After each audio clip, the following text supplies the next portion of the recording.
a aprender a faturar 15 mil por mês trabalhando com consultoria nas empresas. Quem tem dúvida, quem está chegando agora e acha que isso é papo furado, eu vou te dizer que não é. Eu já provei isso, eu já mostrei, inclusive, o meu faturamento, as notas fiscais do meu faturamento, em algumas aulas que eu dou, e aí eu provo, sim, que é possível você ter esse faturamento. Claro que não é mágico, que precisa de trabalho, que precisa desenvolver competências, e aí as competências, né, como você lembra, são 3 dimensões, você precisa desenvolver, então, conhecimento, habilidades, o habilidade é saber fazer, e ter a atitude para que aquele conhecimento teórico ou prático, né, você possa transformar numa atitude, numa habilidade, desculpa, né, que é o saber fazer e ter atitude para fazer acontecer. E o ter atitude, claro que implica em correr risco, enfrentar alguns desafios, né, como tudo na vida, mas é possível. E eu estou aqui para poder te ajudar. Então vamos lá, vamos conversar sobre esse tema. 3 etapas para você começar na consultoria. Bom, se você vai começar na consultoria e você vai prestar serviço para quem? Para empresas. E se você vai prestar serviço para empresas, primeira coisa que você precisa definir é assim, o que você vai oferecer para as empresas? Quais são os serviços que você vai oferecer para as empresas? Isso é o básico, né? Parece óbvio, mas eu vejo que algumas colegas às vezes vão para a consultoria sem ter muita clareza do que vai oferecer. Ou, num outro extremo, acredita que eu vou oferecer tudo porque o que aparecer, aí eu dou conta de fazer. Né? Então, é melhor oferecer tudo, porque se aparecer um cliente pedindo um diagnóstico, eu faço, se aparecer um cliente pedindo tal coisa, eu faço, enfim. E isso nem sempre é uma boa estratégia para você começar. Porque, veja, nós estamos falando de começar na consultoria. É diferente se você já tem uma trajetória de mais de anos, onde você já domina, né, as atividades, você já tem uma experiência, você já desenvolveu competências, onde você pode fazer desde o diagnóstico organizacional até intervenções individuais. Mas a gente está falando do começar. E aí, o começar é importante que você tenha principalmente um autocuidado com você mesma. Que você tenha aquele acolhimento ao teu processo de aprendizagem, né? Assim como cada uma de nós começou a andar. Quando a gente começou a andar, quando a gente nasceu, a gente não sabia andar. E quando a gente começou a andar, é meio óbvio esse exemplo, mas é sempre bom a gente lembrar, né? A gente começou, às vezes, engatinhando. Tem criança que nem engatinha, né? Elas fazem, às vezes, anda com o bumbum no chão. Eu tenho uma sobrinha que ela fez isso, ela nem engatinhou, ela andava com o bumbum arrastando no chão, né? Mas, independente disso, até você conseguir dar o primeiro, segundo, terceiro passo, há um processo de preparação, de amadurecimento, inclusive amadurecimento biológico no caso da criança, né? Então, é biológico, neurológico, enfim.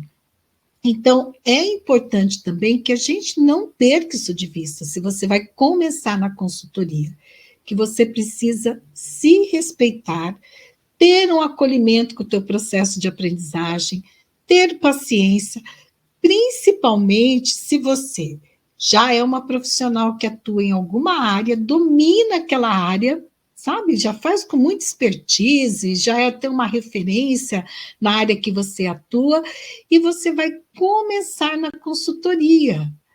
Nós sabemos que isso provavelmente vai exigir muito mais de você, de um acolhimento, de uma paciência. Por quê? Porque você vai sair de uma posição onde você domina, às vezes já é até uma autoridade naquele assunto, e vai para uma outra posição onde você vai aprender, vai iniciar, vai engatinhar. Isso não desmerece ninguém, mas é um processo de aprendizagem.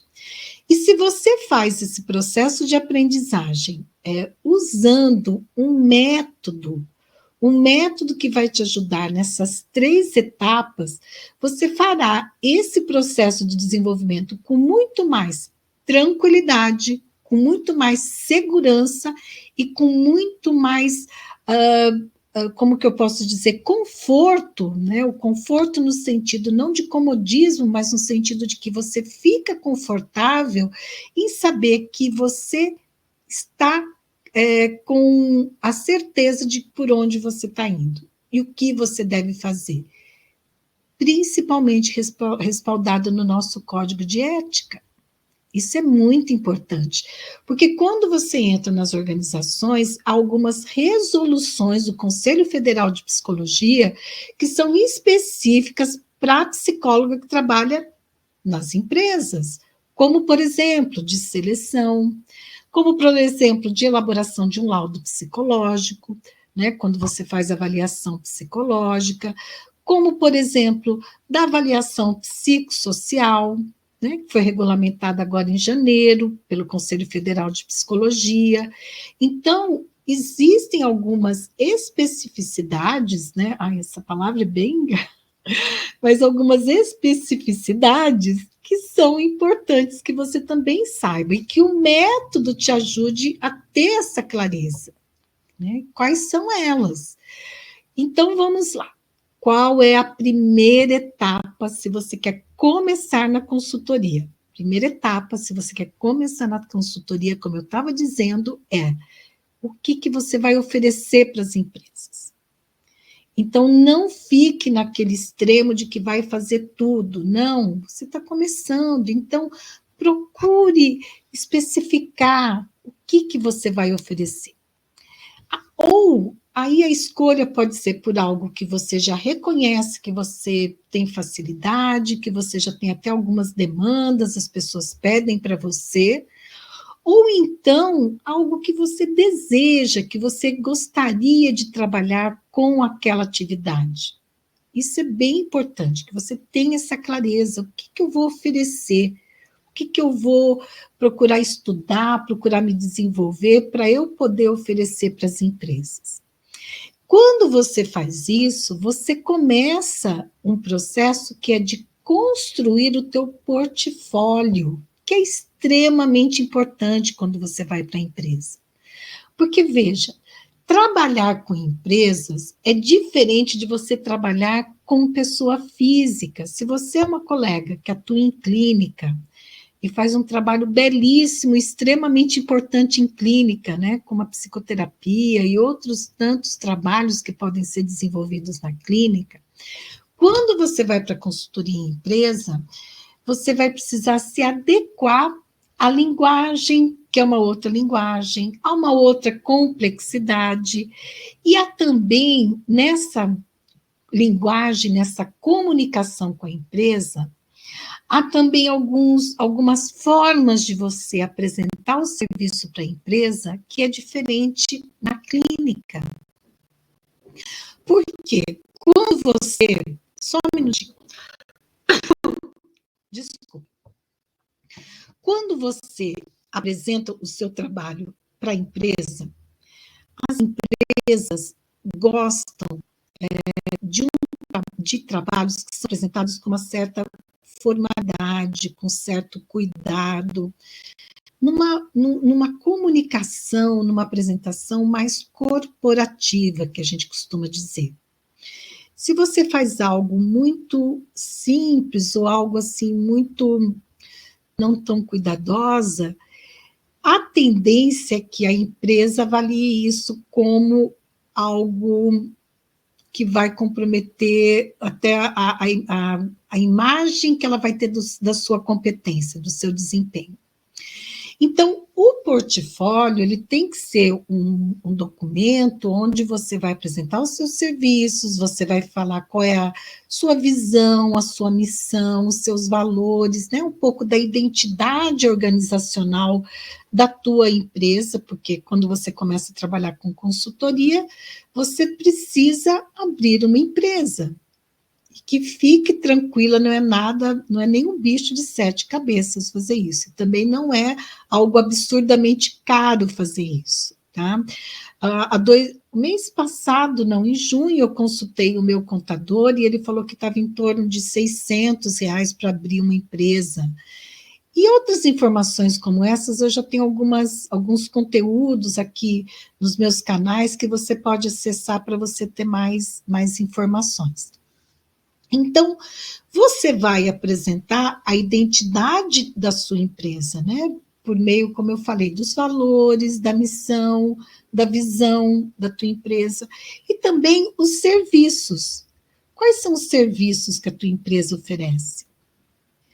E como ela oferece? No como você toma alguns cuidados, né, para não entrar tão em detalhes, para você não, de repente, dar consultoria de graça para eles, como eu costumo dizer. Então, tem que ter um equilíbrio aí do nível de informação e da quantidade de informação que você entrega.